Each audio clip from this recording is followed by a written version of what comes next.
Hi mga kabels, for today's mini vlog kay mga tag-utan ug una na akong gipang ang mga kabels kaning alugbati. Suwel nang wa tag-utan mga pipudta mga kabels. Ug ang ikaduha na akong gipang ang mga kabels kay kaning kalamunggay ug ato po di ay sagulan ug tinakong ato ang utan mga kabels para ubay-ubay ang atong ipanghatag. Ati og tinangkong ato ako gi-harvest kay ako di siya panghatag guys, for free ra ni siya guys.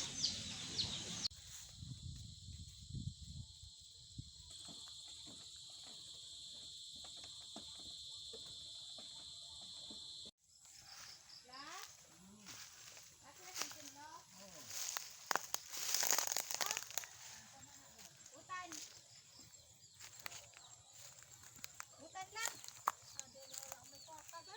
Hatag magod ning. Utan na siya. Nay tinangkong. Nay alugbati kalamunggay. Oh, utana. Utana ra nila. Mataana. Para na isabaw. Salamat. Kaya ano mo madago ni ibaligya? Wala oy. Ako ni tanom, ako gi-harvest. Salamat. Para makakuan mo sa bawla. Di man kagatanaw. Dito sa ubos. Sabot na mo dito. Utana na para usdan.